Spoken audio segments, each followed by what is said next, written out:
2012年8月9日，合肥中院第一法庭，旁听席上坐着140多号人。英国使领馆官员进门前，录音笔全被收了。庭审最前排那些身板笔直、面无表情的，是官方筛出来的人大代表和政协委员，以及各界群众代表。与其说这里是法庭，不如说是一座政治剧院。整整7个小时，所有目光死死盯在被告席上。女主角穿着一件松垮的白衬衫，罩着一件大一圈的黑西装。长期大剂量的抗抑郁药把她的脸撑得有些浮肿。如果你不在心里反复提醒自己，你根本没法把这张呆滞、木讷、双手在栏杆上剧烈颤抖的女人的脸，和10几年前那位在美国联邦法庭舌战群儒、被西方媒体称为中国杰奎琳的北大才女、中国第一涉外大律师古开来对上号。面对故意杀人罪这条一旦坐实就能掉脑袋的指控，这位曾经深谙中西方4、5套法律体系，亲手搭建起上亿美元海外隐秘资产帝国的女人，几乎没有做出任何实质性的法律抗辩。在最后的陈述阶段，她深深低着头，对着麦克风轻轻吐出了那句后来被反复播放的话：这个案子像一块巨石压了我半年多，回想起来真是噩梦一场。官方最后给出的结案版本干净利落，还挺赚眼泪。一个精神崩溃的母亲，为了护住独生儿子不被老外白手套勒索，一激动把人弄没了，听着挺像回事儿。可电视上播的那个版本从来就不是完整的版本。这案子签的人背景通天，遮的东西太厚，媒体留下来的说法又各说各话，想把它讲明白，狗剩没别的办法，只能老老实实爬材料。录这期之前，狗剩团队把这些年追这条线的深度调查从头到尾过了一遍，然后又把济南审薄熙来、合肥审古开来、成都审王立军3地庭审笔录摊开对着看，省得到时候有人说我听床。以后每期节目资料清单都挂在说明栏里，大家感兴趣的可以去瞅瞅。这个案子水太深，一集讲不完。今天这集咱们先把水面上那节看个清楚。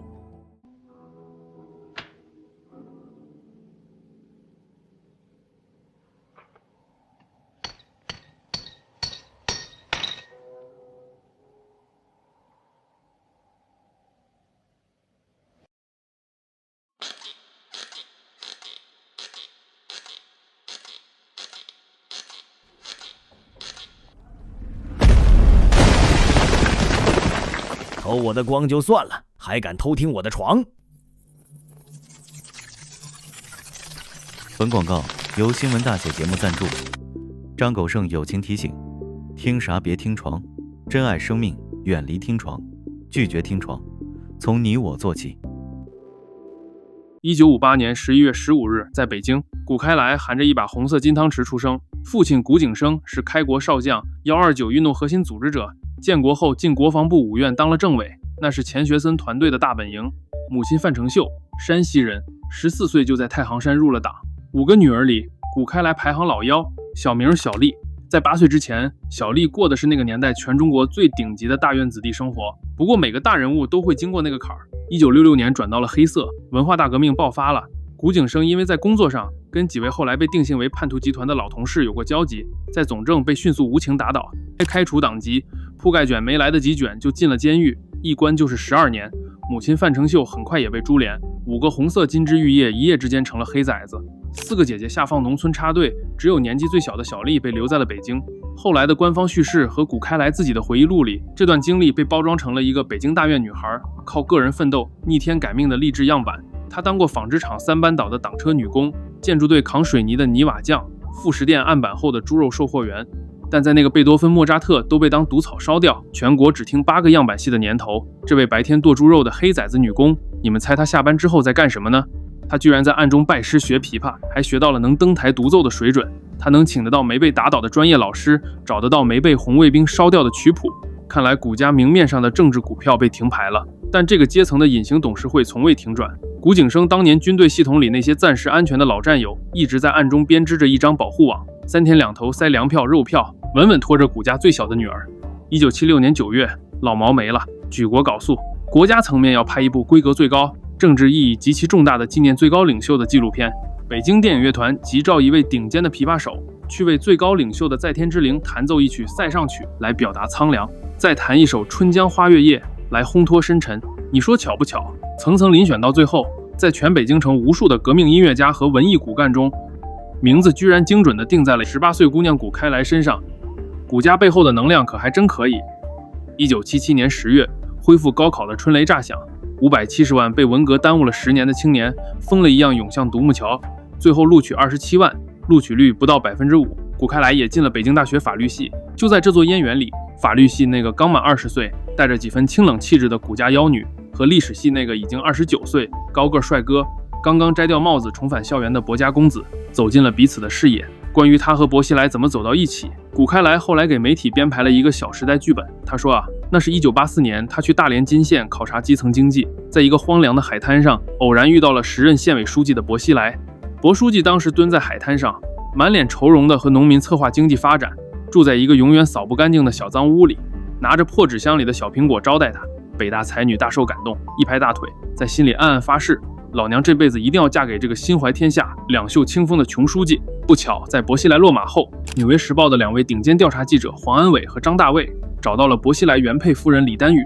这位在红墙内隐忍了30年的老太太，用她自己的话说，是终于鼓足了勇气，把当年的事儿讲了一遍。两人关系真实脉络是这样的：1978年，薄熙来考进北大历史系，谷开来进北大法律系，他俩同级，巴掌大的燕园里低头不见抬头见，哪来什么1984年海滩偶遇？要命的是，两家当时还沾亲。李丹羽的亲哥哥李小雪娶的正是谷开来的亲三姐谷丹。这么算，薄熙来是谷开来亲三姐夫的亲妹夫。未名湖畔眉来眼去的时候，两家关系早就缠成了一团。谷开来为啥要在后来极力掩盖这段燕园的相识？因为他必须洗刷自己在这段关系中那个极其不光彩的角色。他介入这段婚姻的时候，薄熙来是个有妇之夫，而且这位原配夫人李丹羽绝不是什么可以随便打发的小白菜。李丹羽是原北京市委第一书记、华北局第一书记李雪峰的掌上明珠，当时还是解放军301医院的现役军医，破坏军婚那是重罪，要进局子的。薄熙来当年跟李丹羽相识，还是在他戴着黑帮子弟帽子在二轻局五金机修厂当满身油污的修车工人的时候。76年两人结婚，第2年就生下了一个儿子，取名薄望之。在那个时间点，薄一波还没平反，薄家正处于政治上的冰河期，而李家正如日中天。这门亲事在当时的政治行情下，绝对算是李丹羽的下嫁。1978年11届3中全会之后，局势大逆转，薄一波被彻底平反，并且迅速重返权力的绝对中枢，当上了国务院副总理。薄家的政治资本在极短的时间内，瞬间从跌停的 ST 垃圾股被狂暴拉升成了连续1字板涨停的绝世妖股。薄熙来也顺势扔下扳手，进了北大。也恰恰就是在这个薄家政治地位彻底翻盘的档口，薄熙来干脆利落地转过身，跟年轻漂亮、精明强干且自家父亲也已经重返高位的谷开来在一起了。1981年6月20日，那天正是薄望之刚刚满4岁的生日。这一天，薄熙来突然向李丹羽摊牌，要求离婚。李丹羽后来回忆，薄熙来当时嚎啕大哭，满地打滚，悲痛欲绝地对他说，自己对他没有感情了。这场红墙内的离婚拉锯战打得极其惨烈。李丹羽咽不下这口气，他整整抗争了4年，甚至跑到全国妇联的大院里去大骂薄熙来是现代陈世美。最后还是薄一波老爷子亲自出面，在2大家族最高层权力的强行干预下，才顺利离婚。离婚后，李丹羽抱着儿子去派出所，把大儿子的名字从薄望之改成了李望之。他用剥夺父姓这种最原始、最决绝的中国式手段，向那个背叛他的男人宣告了彻底的物理切割。但李丹羽可能没意识到，他留下的这个叫李望之的男孩，在接下来的30年里，却成了谷开来心里永远拔不掉的一根毒刺。李望之是薄熙来明媒正娶的原配生的头胎儿子，放在红墙大院那本无形的族谱上，他的位置是写在第1行的嫡长子，天生就该排在老二薄呱呱前面。逢年过节谁先敬酒，老爷子追悼会谁扶棺，家里老关系网将来怎么分，这些事嫡长子在，呱呱就得往后挪半步。看济南公审薄熙来的庭审笔录，里面有2段供词，薄熙来在法庭上亲口承认，谷开来千方百计在我面前讲，让我觉得薄呱呱行，薄望之不行。而后来登场的王立军出庭作证时，又阴冷地补了一刀。薄熙来经常念叨，我们家就这一个薄呱呱，看着还行。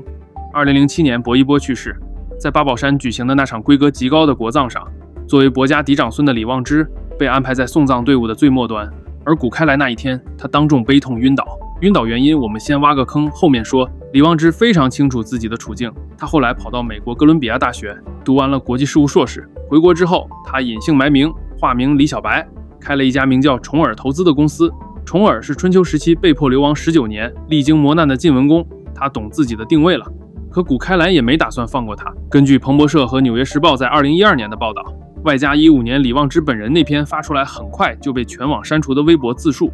我们看到了一场冰冷的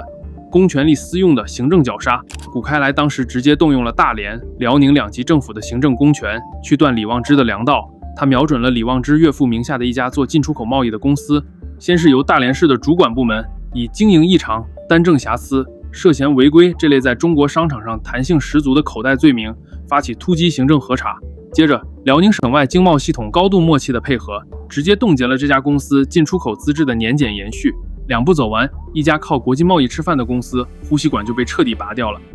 90年代初，薄熙来主政大连，大刀阔斧地把这个灰头土脸的东北重工业基地包装成了一个充满了巨大广场、欧式草坪和女骑警的北方香港。权力的光环之下，1988年，谷开来在大连创办了开来律师事务所，后来搬到了北京，改名叫昂道律所。在这个时期，谷开来给自己取了一个极其霸气的英文名 Horus。 荷鲁斯是古埃及神话里鹰头人身，保护法老王权和绝对权力的复仇战神。之后让这位女战神名声大噪，在全国范围内立住无敌律政佳人人设的是90年代中期那场被中国官方媒体大书特书的赴美胜诉案。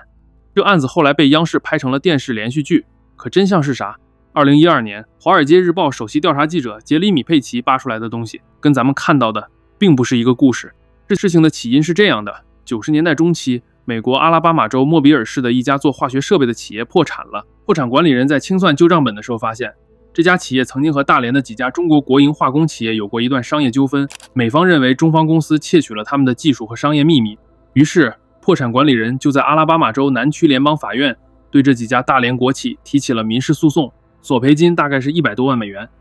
是100多万美元，不是后来国内宣传里为了夸大功绩而吹嘘的挽回1400万美元重大损失。当时的大连国企对美国复杂的长臂管辖和联邦诉讼程序一窍不通，觉得我不理你，你就拿我没辙，压根儿没派任何人出庭应诉。结果美国联邦法官依据程序直接做出了缺席审判，判中方败诉。按照美国法律，一旦判决生效，破产管理人就可以合法申请扣押这些被告企业在美国境内的任何资产。眼看事情要闹大，时任大连市长的薄熙来自然不能让自家的企业吃这种哑巴亏，于是市长夫人谷开来临危受命飞赴美国。不过谷开来压根就没有美国任何一个州的律师执照，在美国的联邦法庭上，他从法律层面上讲根本不具备任何代表当事人出庭辩护的代理人资格，法官连让他张嘴陈述案情的机会都不会给。用他自己后来出版的《胜诉在美国》那本书里原话是，在开庭前几秒钟，我才知道我根本没有资格出庭发言。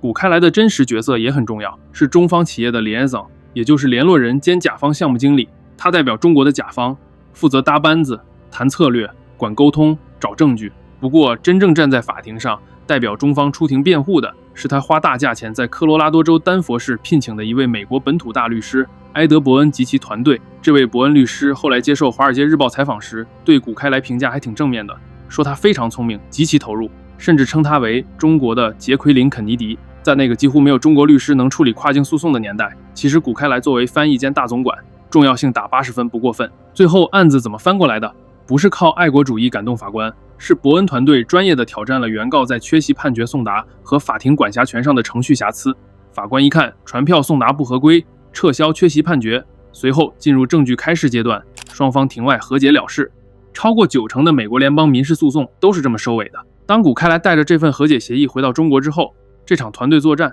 就被包装成了一出孤胆英雄抗击美帝的个人英雄主义样板戏。1998年，谷开来出版了那本自恋的畅销书《胜诉在美国》。他在书里毫不客气地挖苦美国的司法制度，说美国人甚至可以给狗立案，法院还能判一个丈夫侵犯自己的妻子。紧接着，官方媒体全面开动机器，造神运动开始，顶着民族女战神和大连市长夫人这2张金字名片，谷开来的律所成了中国北方最值钱的权力变现机器。大连和东北的企业家们开始成群结队地往昂道律所的门口排队，双手奉上极其高昂法律顾问费，钱往里灌。可博古两口子在外人眼里是政治金童玉女，关起门来床早就冷了。2013年济南公审，薄熙来为了把自己从老婆的杀人案里摘干净，当庭抖了一件罕见的家丑：我有过外遇，我向他表示过歉意，但他还是非常生气，就把呱呱带到英国去上中学了。90年代末的薄熙来是在大连，是说一不二的土皇帝，权力是最上头的春药。他跟电视台女主持，跟模特圈那点绯闻，大连饭局上端着茶杯就能聊。当年薄家还在政治废墟里没爬出来，正是他以第三者身份从李丹宇手里把薄熙来活生生抢过来。剧本他写过，主角他演过，如今命运兜了一圈，把他搁在了李丹宇那个位子上，搁普通人哭一场闹一场理一场，可古开来偏偏不能。那时候的薄熙来是什么节骨眼儿？刚从大连市长往辽宁省长上爬，眼里看的是北京。这个关口上后院起火，足够把他10年白熬。走到这一步，眼泪是不值钱的。爱情没了，还能做合伙人。薄熙来在外头跑升迁、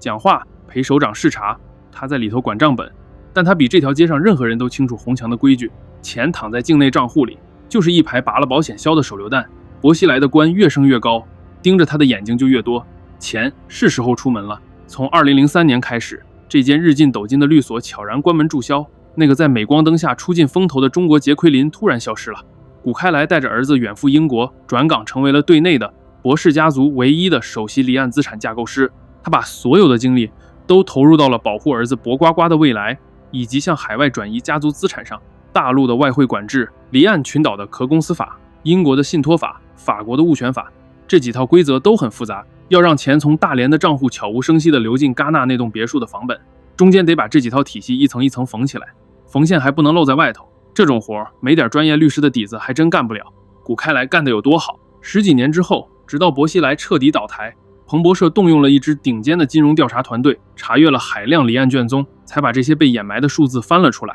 薄家家族在境外的可追查资产，保守估计有1.36亿美元。说实话，如果只是这个金额的话，在他们那个级别的家庭并不算多。我拿法庭上曝光的那套法国戛纳的圣乔治泉别墅给各位举个例子，让你们看看古开来离岸框架搭得多好。2001年，古开来在法国南部度假胜地戛纳看中了一栋极其奢华的海景别墅，6间豪华卧室，一座恒温泳池，一座4000平米的独立热带花园，推开宽大的落地窗，眼前就是一整片蔚蓝的地中海。算上税费和翻修，大约是320多万美元。这么大一笔钱怎么出去？房本上写谁的名字？古开来设计了一个5层套娃结构，第1层是物业持有壳，这栋房子的产权人是谁？如果你去查法国的土地产权登记簿，户主是一家名叫 Residences Fontaine Saint Georges 的法国民事房地产合伙公司。民事房地产合伙是法国专门用于持有房地产的公司，它的最大好处是可以将房产股份化，能对公众隐藏最终的自然人买家。第2层是离岸控股壳，那这家法国公司的股东是谁？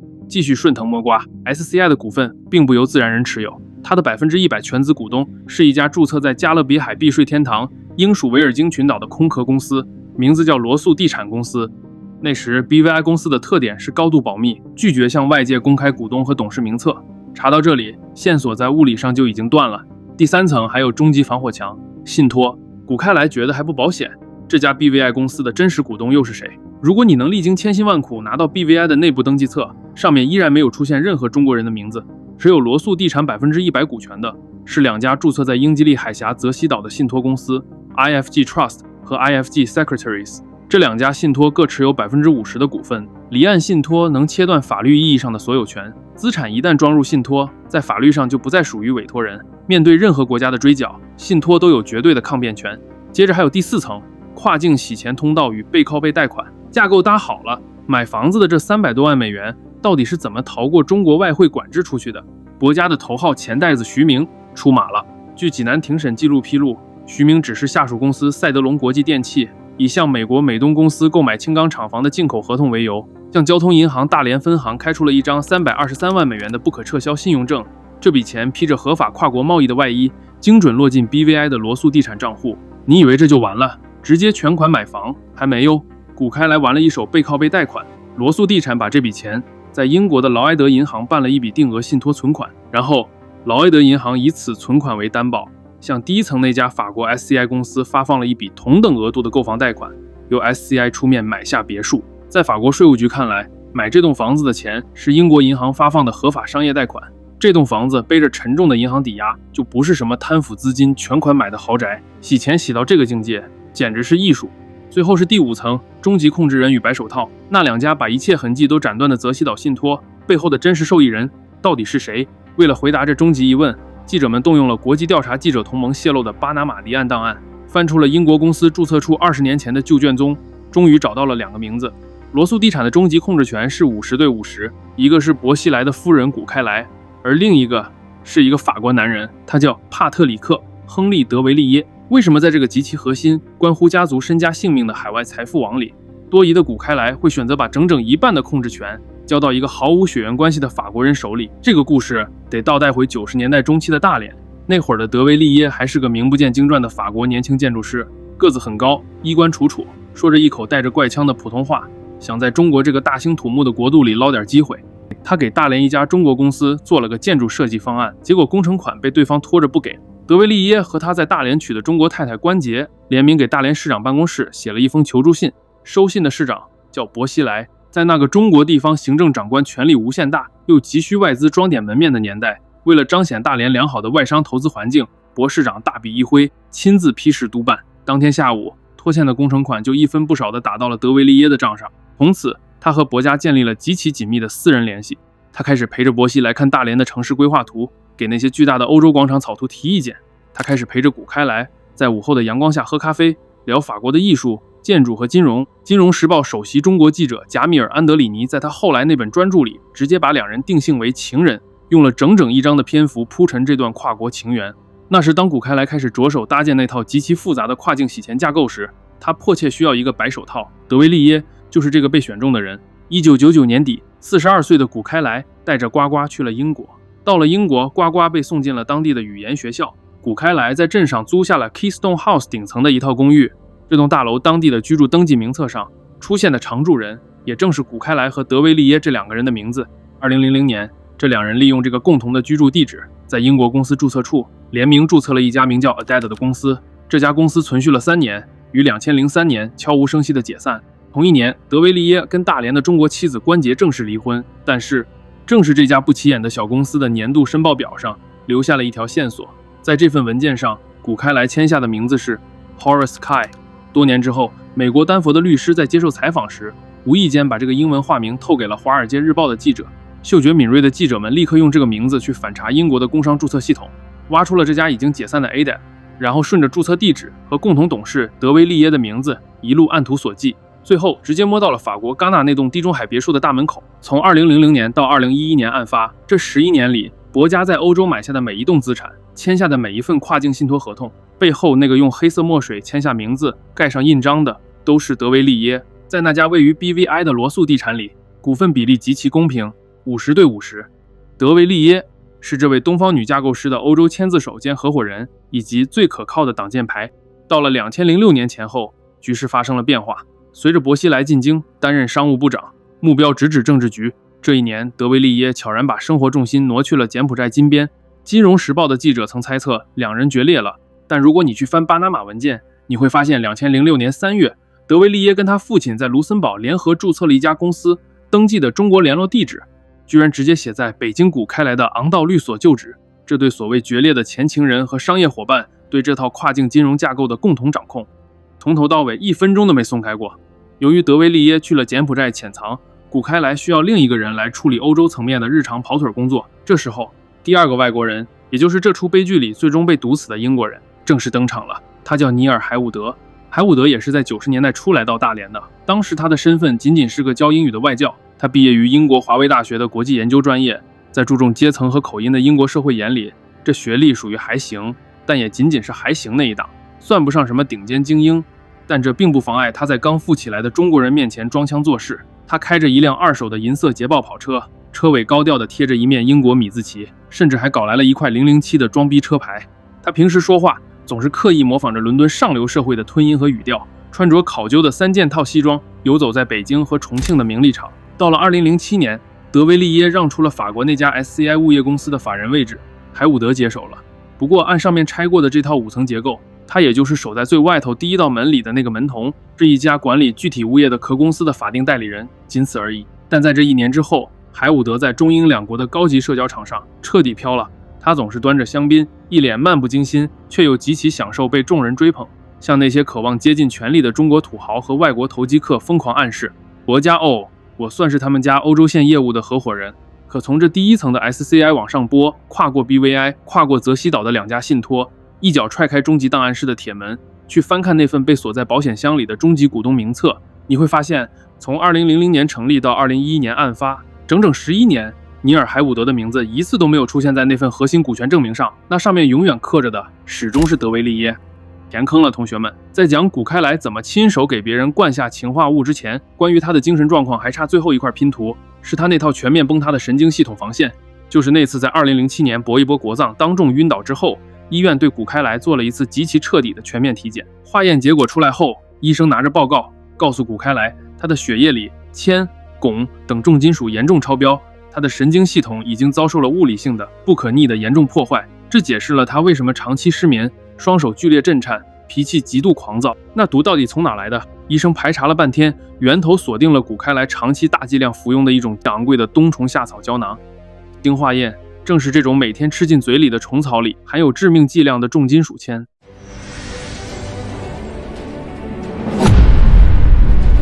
只需100天，延寿500年。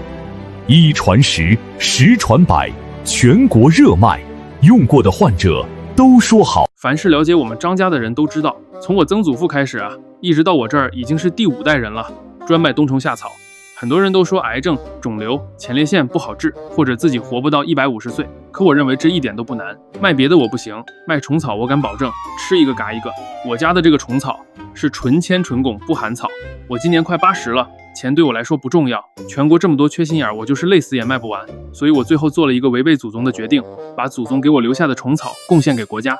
现在点击关注，留下评论，我将以成本价送给家人们虫草购买名额，不要88000，不要8800，现在888，纯铅纯汞虫草带回家。这里得补一个背景，那年头中国保健品市场造假泛滥，不良药商为了让按克计价的虫草增重，往虫草体内穿金属铅丝，或者在表面抹铅粉。这事儿严重到2016年，国家食药监局把冬虫夏草直接从保健食品名录上踢了出去。所以这大概率就是一起因为劣质造假药材导致的严重医疗事故。一个贵妇不小心吃到了黑心商人炮制的毒虫草，可问题是，这时候的谷开来，他的脑子早就不是正常人的脑子了。他长达20年浸泡在那种尔虞我诈、你死我活、夫妻互相算计的拳斗思维里，再加上重金属对神经系统的实质破坏，在他的世界观里，这个世界上根本没有偶然的假药，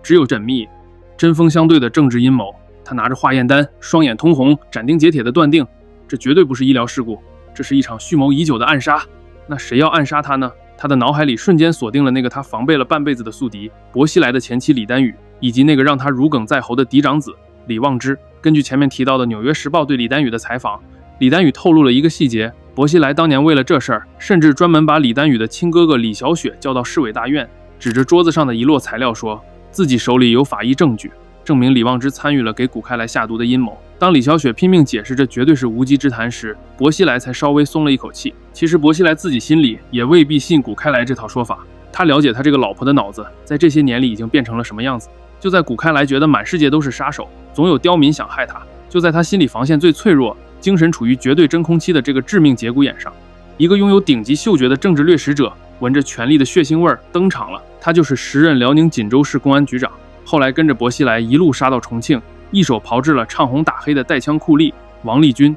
王立军在这个时候像一条忠诚的猎犬一样主动凑了上来，接手了这桩根本查不出任何有政治阴谋证据的烂尾虫草案。如果是一个有底线、讲证据的警察，查到最后发现是假药，他应该如实上报。但王立军是深谙权力游戏规则的刀比利，既然查不出真凶，既然老板娘坚信有人要害他，那就找个人来迎合这个妄想，把他想要的真凶给他做出来。据后来的案情披露，王立军瞒天过海，派心腹把一直给谷开来开私家车的那名无辜司机秘密抓捕了，通过严苛的手段，硬生生的把这个司机塑造成了投毒案的内鬼帮凶。王立军完美迎合了谷开来无限膨胀的被害妄想症，他用司机的血，成功的让谷开来深信不疑，在这座布满杀机的权力迷宫里，我是全天下唯一能保护你和呱呱生命安全的人。踩着这名司机的尸骨，王立军赢得了薄家的绝对信任，一跃成为了重庆市副市长兼公安局长，权倾西南，成了薄熙来手下最凶狠的那条藏獒。在这种扭曲的权力、恐惧和利益绑定的共生关系下，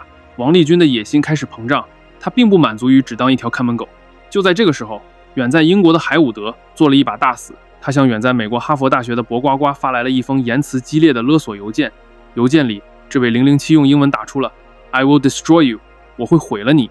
一个陷入重度被害妄想的狂躁母亲，一个不知死活的英国二流子，一个渴望权力的酷吏，一盘连环诱杀局已经在重庆市委大院的3号楼里悄然拉开了大幕。